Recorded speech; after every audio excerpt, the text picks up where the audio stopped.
हंदा इकोई कोई Congress Simba meeting सुगनो के MLA के रंजीत बीजेपी सरकार मरा सीखे असुमना 2021 दा वबगाई तो सुगनो लंबी सेमबगी प्रोग्राम हापखिबदु बीजेपी सरकार 2022 कक्थटखि हाइना मागना यामना कन्ना बीजेपी बु सैखि अमदी हाइखि बीजेपी सरकार न पारिकान करिसु तौबा ngamkhidrabado हौजिक पीआर दा करिबु तौबा ngamgani मा क्या सेम ओवरऑल दो मक्तामिना सिको पावर पाइदना लेरिङै बीजेपी की शक्ति बम्ब तौनिङबदा तौरिङै मतमदा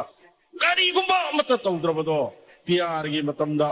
अइना मयामदा पब्लिकली लाउथोमबदा कातु कारन गांजनदना प्रजा सिंहबु थैनबा पुबा करी की तौदनी कॉपोजिशन अमो ओइरेगा दै तुमिना लेबु नुपारो सिगी लंबी फत्रिबा नोहिगी सरकार नोहिगी पार्टी न पाइबा दु सरकार ना 2021 दा प्रोग्राम फोंगबदो 22 दा कथलिबनि नोहिगी सरकार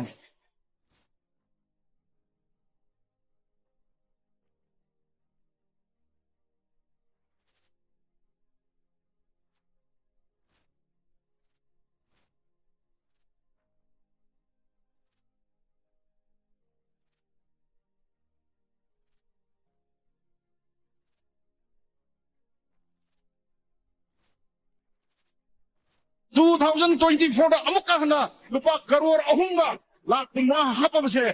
प्रोजेक्ट अमुक कथलिबनि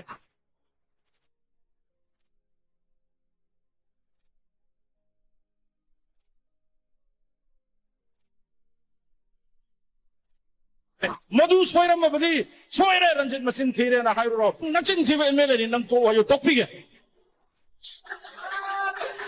आईगी थौकरिनो सुगनु केंद्र की एमएलए मोइनो ऑपोजिशन मोइना आईगी केंद्र आईगी प्रजा मियाम की लंबी फत्रे सेमो से आईगी